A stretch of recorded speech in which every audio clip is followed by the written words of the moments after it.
Price Lord. நாம் ஒரு பொருளை வாங்க கடைக்கு போகிறோம். அந்த கடையோ ரொம்ப தூரம், ஆனாலும் அலைஞ்சு திரிஞ்சு பல வருஷமாக அப்படியே வாங்கிக்கிட்டு இருக்கிறோம். திடீர்னு ஒரு நாள் அந்த கடையானது நம்ம இருக்கிற வீட்டு பக்கத்தில் ஆரம்பிக்கிறாங்க அப்படின்னா நமக்கு எப்படி இருக்கும்? முதல்ல ஒரு நிம்மதி கிடைக்கும், ரெண்டாவது அலைச்சல் மிச்சம்னு தோணும். அப்படிதான் காலமும் நேரமும். எப்படின்னா இதுவரைக்கும் நாட்களும் நேரங்களும் நமக்கு கடினமாக இருந்திருக்கலாம். அதாவது நாம் நன்மையை பெற்றுக்கொள்வதற்கான நாள் ரொம்ப தூரத்தில் இருந்திருக்கலாம். ஆனால் இன்றையிலிருந்து அது நமக்கு சமீபம்தான். எத்தனை நாள் எழுது, மாதம் எழுது, வருஷங்களாக காத்திருந்தோமோ அதற்கான நாள் சமீபமாயிற்று. ஆண்டவர் இதுவரைக்கும் நமக்கு சொன்ன வாக்குத்தத்தங்கள், வார்த்தைகள் நிறைவேறதுக்கான ஏற்ற காலம் சமீபத்தில் இருக்குது. ஆமாங்க, நமக்கு கொடுக்கப்படுகிற இன்றைக்கான வார்த்தையும் அதுதான். எரேமியா 33ஆம் அதிகாரம் 14ஆம் வசனம். இதோ நாட்கள் வரும் என்று கர்த்தர் சொல்லுகிறார், அப்பொழுது நான் இஸ்ரவேலின் குடும்பத்துக்கும் யூதாவின் குடும்பத்திற்கும் சொன்ன நல் வார்த்தையை நிறைவேற்றுவேன். நாம் எழுந்திருப்பதிலிருந்து அந்த நாள் முடிவு வரைக்கும் நாம் ஒரு காரியத்தை செய்வதற்கு ஒரு குறிப்பிட்ட நேரம் தான் உண்டு. சரியான நேரத்தில் செய்வது தான் நமக்கு திருப்தியை கொடுக்கும். கொஞ்சம் முன்ன பின்ன மாறினாலும் கோபம்தான் வரும். இப்படி அணுதின காரியத்திலிருந்து பெரிய பெரிய நன்மைகளையும் ஆசீர்வாதங்களையும் சரியான நேரத்தில் நிறைவேறணும் அப்படின்னு தான் நினைப்போம். ஆனால் அப்படி சரியான நேரத்தில் நடப்பதை காட்டிலும் சிலருக்கு தாமதம் தான் ஆகியிருக்குது. அந்த காத்திருப்பு முடிவதற்கான நேரம் தான் ஆண்டவர் சொன்ன வார்த்தைகள் நிறைவேற ஆரம்பிப்பது. இதுவரைக்கும் வார்த்தைகளே பெற்றுக்கொண்டிருந்த நாம இனி அது நம்ம வாழ்க்கையில கிரியை செய்ய ஆரம்பிக்கிறதையும் பார்ப்போம்.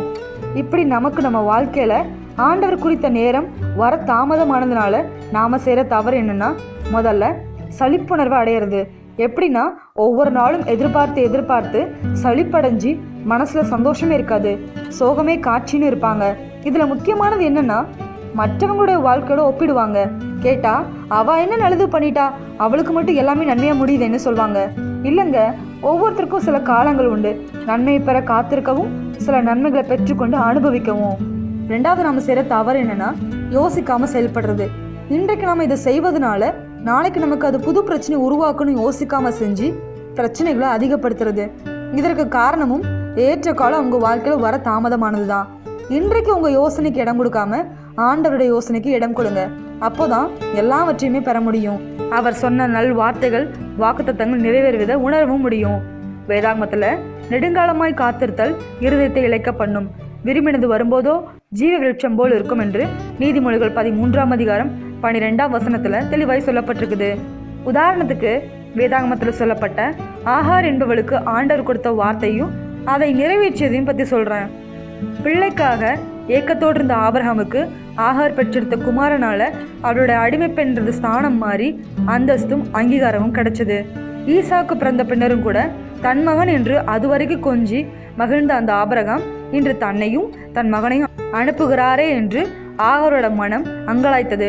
எங்க போறது, என்ன செய்யறது என்று அறியாமல் கைவிடப்பட்ட நிலையில புறப்படுகிற தனக்கு ஆபிரகாமால கொடுத்து விடப்பட்ட அந்த அப்பமும் துருத்தியில தண்ணீரும் ஒரு சில மணி நேரங்களுக்கு மட்டும்தான் போதுமானது என்றாலும் வழியின்றி புறப்பட்டாங்க.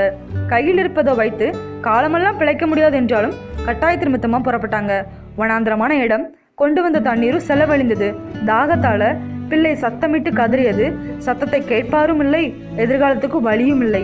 நிகழ்காலத்துல பிள்ளை காப்பாற்றப்படவும் வழியற்று போன பரிதாபம். பிள்ளை துடித்து கதறியது. அதை காண சகிக்காம ஆகார் என்பவள் தூரத்தில் அமர்ந்து அழுது கொண்டிருந்தாங்க. வனாந்தரத்துல கதறிய பிள்ளையின் சத்தத்தை கேட்ட ஆண்டவர் ஆகாரிடம் பேசினாங்க. ஏற்கனவே வயிற்றில் பிள்ளையை சுமந்து கொண்டு வீட்டை விட்டு ஓடிய போது ஆண்டவர் அன்றே அவள் சுமந்திருப்பது ஆண் குழந்தை என்பதோடு அவன் பெயர் இஸ்மவேல், அவன் குணம் எப்படிப்பட்டது, அவன் எங்க இருப்பான், எந்த நிலையில இருப்பான்னு முன்னறிவிச்சிட்டாங்க. பிறகு தாம் சொல்வதை கேட்கும்படி ஆகாரிடம் சொன்னாங்க. பெரிய ஜாதியாக்குவேன் என்று பிள்ளையின் எதிர்காலத்தை பற்றி வாக்களித்தாங்க. அதோடு நிகழ்கால தேவைக்கான துறவையும் காணும்படி ஆகாரோட கண்களை திறந்தாங்க. துருத்தியில தண்ணீரை நிரப்ப தேவையான அளவு மட்டுமல்ல, பல துருத்திகள் நிரப்பினாலும் காலியாகாத துறவை தான் காண்பிச்சாங்க. இப்படிதான் ஆகாருக்கு சொன்ன நல்வார்த்தைகளை ஆண்டவர் நிறைவேற்றினாங்க. இன்றைக்கு நாம செய்ய வேண்டியது, சலிப்புணர்வை அடையாமலும் யோசிக்காமல் செயல்படாமலும் நமக்கு நல்வார்த்தை கொடுத்த தேவனை தேடுவோம். அதனால் அவர் நிறைவேற்றி தருவதையும் பெற்றுக்கொள்வோம். தேவன் தாமே உங்களை ஆசீர்வதிப்பாராக. ஆமென். God bless you.